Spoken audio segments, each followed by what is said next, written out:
Hey everybody, it's the girl Bondy Blue, and I am back for another Love and Marriage Huntsville review. Yes, okay, y'all was waiting on it, and here it is, honey. Okay, look, a lot of y'all have been telling me to check out Kiowa's, which is Maurice Scott's ex-wife, to check out her YouTube. I checked out her YouTube, and I just kind of felt like, okay.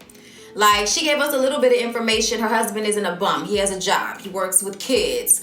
They, didn't want to move because it's also about a job. So she wasn't as thirsty to move as the show made it seem. She also says that she doesn't give Maurice a hard time. Okay? And all of that is well and good. All of that is well and good. But see, where the problem lies is with this scene with Kimmy. And I felt like that is where whatever we're feeling about her that is negative showed itself, and she could not help it.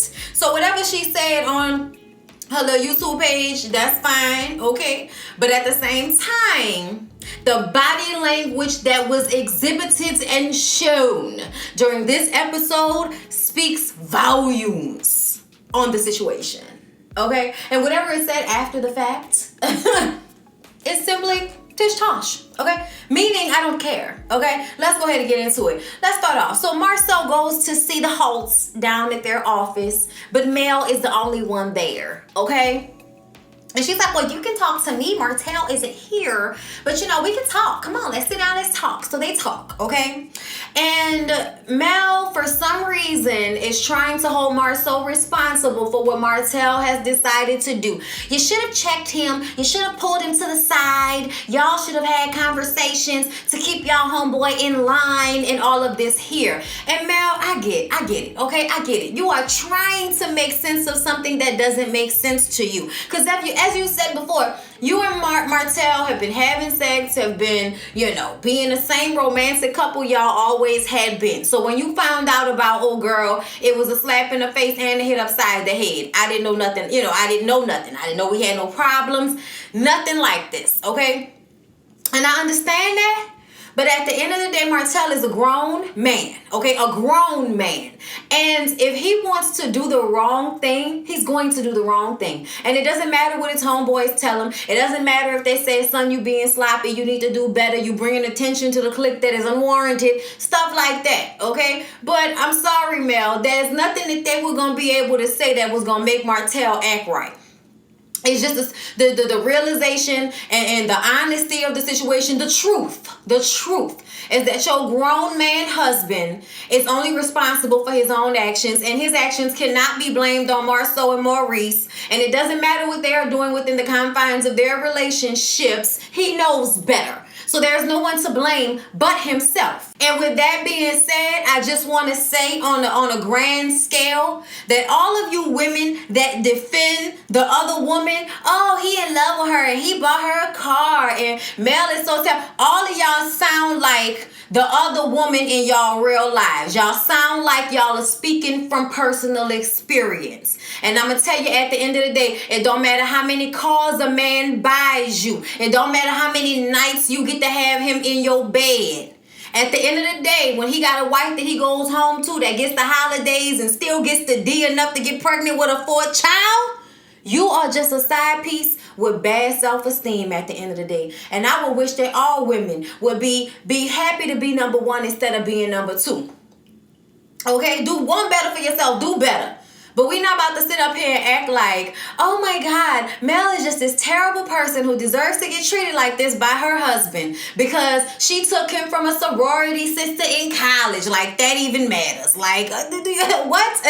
What happened in college? Don't nobody care about what happened in college. Get over it. Get over it. I don't care, okay? And that's just how I feel. I don't care. As a wife, I am appalled at how many of y'all buck for this other woman who y'all don't even know. And it makes me feel like that's because some of y'all have been the other woman. And if that is what you have done to yourself, baby, no amount of villainizing or making Mel seem like she deserves to get treated that way makes it okay what you have done or what they have done. And that is that. And anybody talking about, oh, she don't have a responsibility, that's his marriage. You have a responsibility to yourself as a woman to have more self-confidence. Don't at me. Because I ain't talking about this with you. Okay, I said what I said. But then Mel takes it a step farther and does the wrong thing. When she tells Marceau, okay, like this was the wrong move, Mel. Wrong road. Tells Marceau that old girl is still calling the phone. Mel is still in her angry woman period of this situation. There's always a not gonna cry, I'm angry. I know there are no guarantees, but with love you take your chances. But somehow it seems unfair to me. Look at the circumstances. Through sickness and health, till death do us part. Those were the words that we said from our hearts. So now when you say that you're leaving me, I don't get that part. Oh, I was your lover and your secretary. All right, don't tell me y'all didn't feel it when I started doing it. Okay, but look, that's not the point. Mel tells Marceau about the other woman calling, and I was just like, girl, he did not need that tidbit of information. Okay, he did not. And let's be real about this. Marceau does not want to stir the pot with them because he don't want them to stir the pot with him. Him coming to talk to the host without Tisha was him trying to have a conversation. Stop trying to put me on blast, please. I know y'all marriage is messed up right now, but please don't do this to me. Okay, I have done nothing. Please keep my mess out of y'all mouths. That's what that conversation was. Let's move on to Kimmy's son, all right? Kimmy's son is about to graduate from college. She's very proud. He's also about to turn 21. And she wants to throw him a party. He don't feel like being bothered with his mama. He wants to hang with the fellas. I think he's a cute dog, or, he's cross. So he wants to hang out with the homeboys and do their thug thizzle out here, in a club with the men's. He don't want to hang out with his mama. And in all honesty, if he wanted to hang out with his mama, he would be weird. So we're glad that you wanted to go out and kick it with the fellas, all right? No codependency over here. We appreciate you. Kimmy tells her son about Maurice wanting to bring Kiowa and her husband. Well, not the husband. She didn't tell him about that part. He's assuming that Maurice is bringing Kiowa down here just on her lonesome. And he does not like that, because to him it looks like Maurice is trying to bring down his ex, and that's going to cause some issues in the relationship with Kimmy. And what he doesn't want is for a man who has decided to have two families and not tell him and his mama about it, okay? So that's what he was feeling in that moment. He was not okay with that situation at all. But Kimmy wants to be supportive because this is about getting monster here. Maurice wants to raise his son, wants to be available and there every day for his son. And that's what she's going to support him in doing, because Kimmy wants to be a good wife. Okay, and that's just the realization of the situation. I think Kimmy is handling this exactly how she should be handling this. Okay, I'm gonna do the best I can to be as above this bullshit as I possibly can, and I think that's what Kimmy is trying to do. So I always give her all her respect for dealing with this type of situation, because a lesser, more ignorant bitch like myself okay, as much as I want to be the blended family that, I'm saying, like, if I was in this situation, I would, want to do it for the kids. I would want to do it for the kids. But see, if a bitch sit across from me and we ain't never really had no conversation betwixt the two of us, and I'm trying to have some understanding, and you can't even look me in my eye, and you got an attitude, and you rolling your eyes and all this and that, I already know what it's hitting for. So it's going to be very hard for me to do what Kimmy did, and that is swallow my pride and just make this right so my man can get his son. That will be so hard for me. I'm not that grown yet, y'all. I'm still immature in my spirit because, girl, okay? Because, look, girl. Anyway, Mel and Martell go to the doctor to get the ultrasound for the baby. And he's talking about how happy he was. It's going to bring them closer together. He wanted 5 kids anyway, and this is their 4th. And she feels like, I wanted a faithful husband, but that's not what I got, huh? And it's just like, no, that's not what you got, Mel. It's not what you got, and it's so sad, all right? Mel is actually sad during this ultrasound because for her, you've taken the happiness out of this pregnancy for me, because I don't know whether I want to be with you. And I also don't know how I feel about having a baby by a man that I can't trust has got another woman on the other side of town. But he thinks it'll bring him closer together. And it probably will. But if Martell don't get his stuff together, I really feel like she should take them 4 kids and half of everything and find her a man who will be faithful and who also has the same good looks and money. And I promise you it won't be that hard for her to find. Mel says that she's not about to give up happiness so that they can say they raised their kids together. And see, when she says stuff like that, that makes me feel like there's definitely been some change in the relationship for her to still be with him at this point. That's what I'm hoping for, okay? Now, if we get there and we find out that he has made no changes and it's all still the same and you still, actively with him like ain't nothing wrong, then I'm side-eyeing you and, we prolonging this situation for the show. Which we know they probably are anyway. It's a reality show. What do y'all want from people? Y'all want them to be realistic and break up and have no storyline? Like, is that what we want? I'm just asking. That's not as good for my views. I'm sorry. So, y'all, Tisha talks to her mom about this passed down literacy issue that they have. They can read. They're smart. But they have a hard time with enunciation and pronouncing words correctly.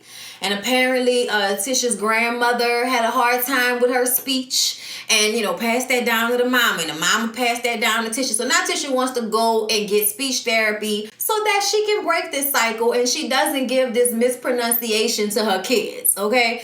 Because it can very easily happen. You hear it and that's how you continue to hear it. Like people that say mans or pantses. You know what I'm saying? Like stuff like that. Oh, Lord. Okay, orange. You know what I mean? Earl. I'm sorry, okay? Like, it irks me. It irks me. I'm just going to be honest with you. I don't judge anybody. Like, ooh, I'm better than you because you pronouncing the word wrong. But it just be like, orange? That's a O. That's all. But, however, whatever. I know what you're saying. I'm not going to go out of my way to keep, correcting you. If you say orange, I'm just going to smirk and continue to listen to this conversation. Earl, huh? So then Marceau comes in complaining that they in here talking and the kids are running amok. And Tisha's mama is like, well, Marceau, if you have a problem with the kids running amok, won't you go in there and say something to them? See, let me explain something to you. There's a difference between a daddy and a father. Anybody can be a father. Okay? But it takes a man that's really there with his kids on a day-to-day basis to be a daddy. And I'm like, see, when I was coming up, y'all let me know if it was just me. When I was coming up, anybody could be a daddy. Like anybody could be a daddy, okay? But a father. You know what I'm saying? A father was a real, you know what I'm saying? Like, but now the paternity court has come out and, you could be a piss poor daddy and you a baby daddy, but you not a good father, but you are the father. And now we switched the wordage because when I was coming up, I always remember Father's Day, you give good fathers Father's Day presents, bum ass baby daddies, whatever. So I just kind of used to think that a father was the one that was the one that was hands on. However, whatever, it is all semantics. And what we are trying to say is shooting your sperm inside someone's womb and creating a child does not make you a good parent.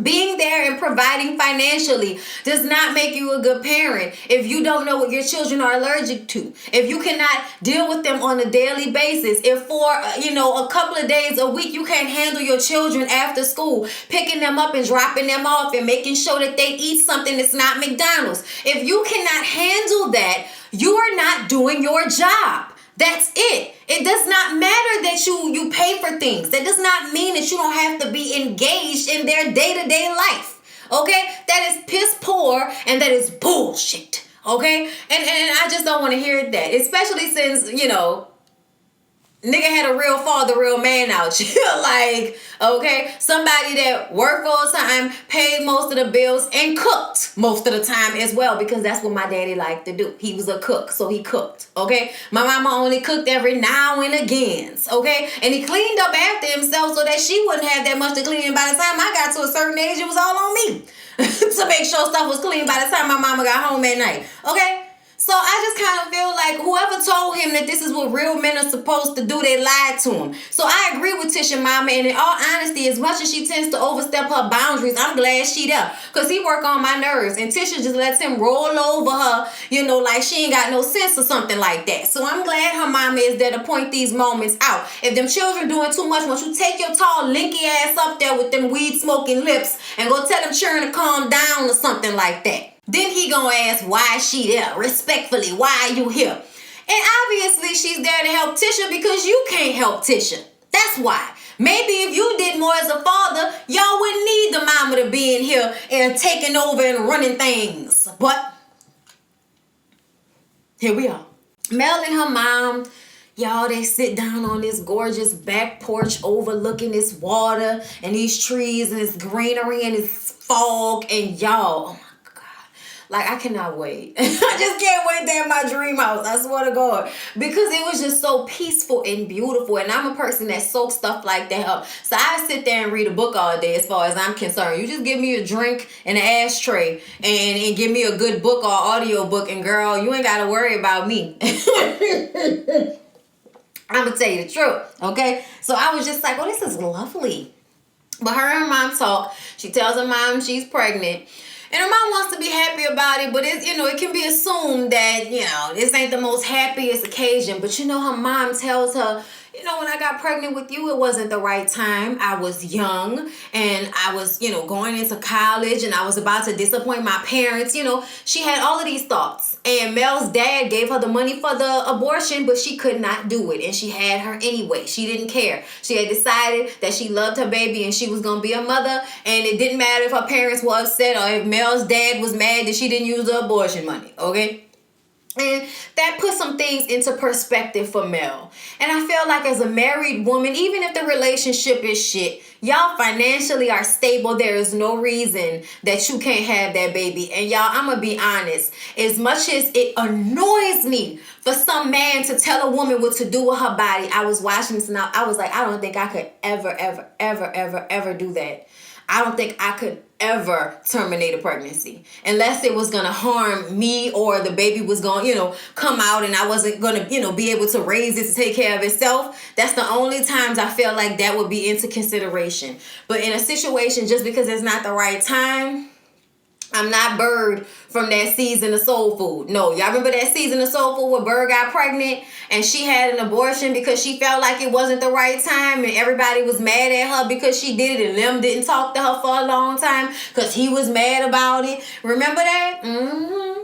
Yeah. So I was watching this. I was like, that's why it really works on my nerves when people want to make decisions for other people. Because me personally, I would not do it. But I swear to God, it's not my decision or my choice what some woman does with her body. Oh, I didn't mean to get on that subject, but that's just how I feel about it. Okay, I feel like everybody should always have the option because it's their body, it's their womb, and it's their decision. But yeah, not me. Just saying. I just had to have the baby, okay? We was gonna figure it out. So y'all, then we get to Kiowa sitting down with Maurice and Kimmy. And y'all, when she comes in, her husband couldn't come, and it's like that man didn't want to be embarrassed on television. That's what that was. So she sits down, and Maurice is like, this is Kimmy, and Kimmy's like, hey, how you doing? And she's like, and she just sits down. I said, okay, we starting off on the wrong foot. We didn't already started off on the wrong foot. Kiowa, let me tell you something. You a beautiful woman, all right? But I don't think you know you a beautiful woman. Okay? I feel like you one of them women that look like they got confidence and talk like they got confidence, but they don't act like they got confidence. All right? And that's why I said nothing that she said in that last video that she posted on her YouTube page made me feel any differently about this sit down. Okay? And the point of the matter is you are bitter. You are mad and you need to stop it and get over it, okay? And you say you don't make it hard for Maurice, but it seemed like you're making it hard for Maurice. That's what it seemed like as far as getting his child down here for these last little 4 years, 3 years that he gonna be in anybody's custody. I just kind of feel like you're gonna try to act like that's not what it is, but it's written all over your face. You don't have to say a word. Okay, now let's get into the issues. Kimmy and Maurice want to discuss Monster and Kiowa's relationship with Kimmy. Kiowa says she doesn't have a relationship with Kimmy. Kimmy brings up the Facebook message that she sent her telling her to stay away from her son and don't talk to her son. And if she got a problem, she can talk to her face about it. Okay, this was like 7 or 8 years ago. Apparently, Kiowa does not remember sending said message. I said, girl, use a lie.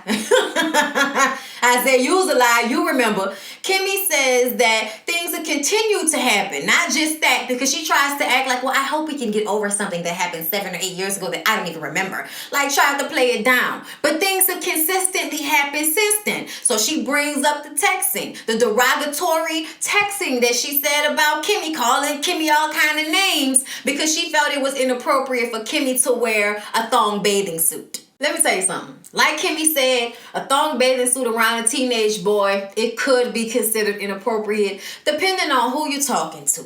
But at the end of the day, a 13, 14-year-old boy has seen some ass in a thong already, okay? These internets and Twitter alone will have you watching all kind of stuff by accident. You scroll up and down your timeline long enough and you will find somebody's ass, okay? So I just personally feel like you're just trying to find a reason not to like her. And Kimmy set it up in a way that she was like, okay, if you feel like that, that's fine. But you also had other things to say about me that weren't just about that. Meaning, you sat up there and called me every name in the book because I had a thong bikini on, as if that made me less of a person somehow. And it doesn't. And it has nothing to do with how she treats Monster, okay? They went on the beach. What if her underwear was in her ass? You still seen ass cheeks. What if she had on a regular bikini and it's still ass cheekage, okay? Get over it, okay?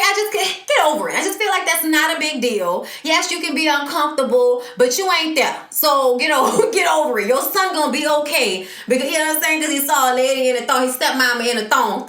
Kimmy agrees that that's fine. You can say that's inappropriate. But then they get into this conversation of Kimmy not wanting to take care of Monster. And I've heard some of y'all say that, and I've responded back to plenty of people saying the same thing.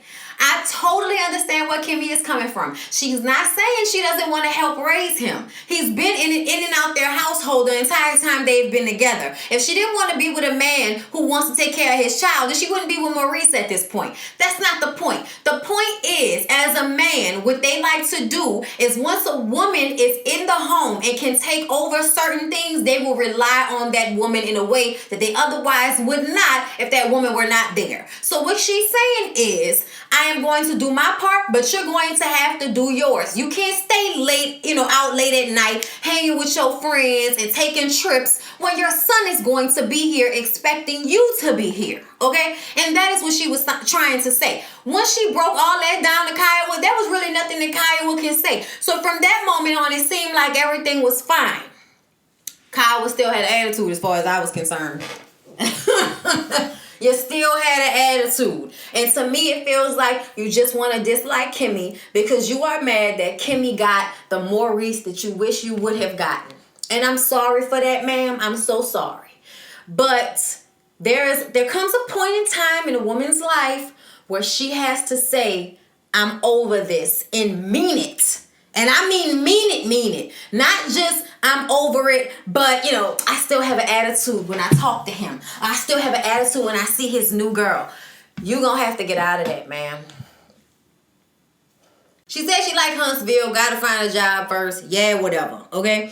Kimmy's son Jalen has a party at the club. Marceau said he gonna keep an eye on Martell since he found out about Martell still talking to that girl. They discuss Maurice flying Kiowa into town, and they give Jalen advice about picking the right kids to be friends with, picking the right women, and how important it is to have a woman that's going to hold you down and all of that. Marceau brings up how terrible it would be if Jalen ended up in Maurice's situation. I said, you gonna play your brother like that, huh? And then Maurice explains what's going on with Kiowa and Monster. But once it's explained that she's married, Jalen then understands because Jalen didn't know that Kiowa was married. And I would like Jalen to know that apparently it doesn't matter. It does not matter if she's married. She say it matter, but I don't know if it does. Then we see Martell talking to some women and he's smiling a little bit too hard, okay? But he got a curfew and he got to keep checking it. So Dark is joking with him about it. I'm like, so Dark, shut up and let this nigga have a curfew. Marceau and Martell talk outside because Martell was about to go and Marceau wanted to catch him before he went. So they talk about, Tisha working, just some casual conversation about what's going on with them. And then they decide to get into the crazy girlfriend rumor and how that has been stressful on Tisha and Marcel's marriage as well. And Martell says, you know, you talked about my situation, so I talked about your situation. And Marcel says, that is not my situation. Okay, that's some miscellaneous information. I said, now nigga, once you start misplacing words, you know you're a liar. You're a cheater, a deceiver, heartbreaker. Okay, look, I'm not playing with you. Marcel brings up Mel telling him about the girl calling. And Martell gets so upset. There go Mel telling our business again. I'm like, yeah, that's exactly what she did. But once again, once you done put your peen outside the door, you can't be mad if that information then leaves the door, okay? Like, no, if you can't keep your peen inside the house, I'm not going to keep our business inside the house. Like, I mean, I wouldn't handle it like that. I don't think that's the best way to handle anything because people get way too invested and too into your business when you tell them, you know, details of this sort. But at the same time, you are not in a place to judge, Martell. But they talk about this phone situation, and Martell says that he blocked old girl's number, and I'm like, a blocked number ain't gonna work, and he still ain't changed his phone number. He said he ain't got two phones no more. I believe it when I see it, but he still hasn't changed his phone number, and I don't understand why. Why haven't you changed the phone number? Why? Because you still wanted to be able to get in contact with you? Because you still want to cheat with her? Is that what's going on? Well, I'ma just say this. I hope you know what you're doing, Mel. I hope you know what you're doing, sis, because it looked like your man ain't about to never leave that girl alone.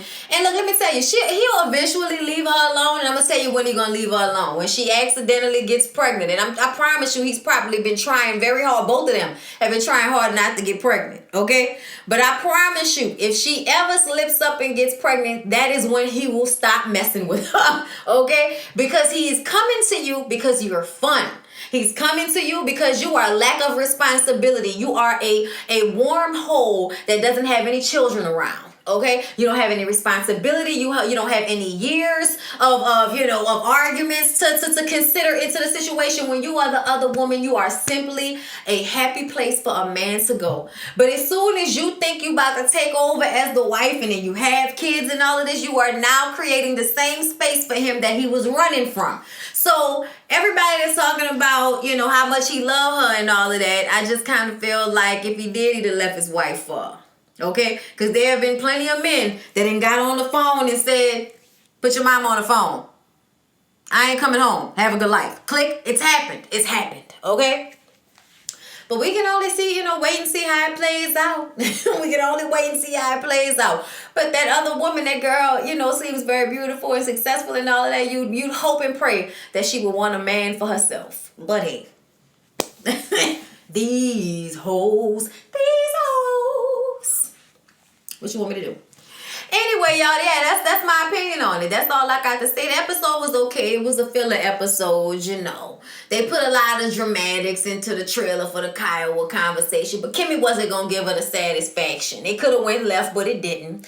And, that's all we got to say about it. I saw Kiowa on Twitter, get her name right, and, her YouTube page is readjust your crown queen and stuff like that. Girl, all right, I guess. I guess. See y'all in the next one.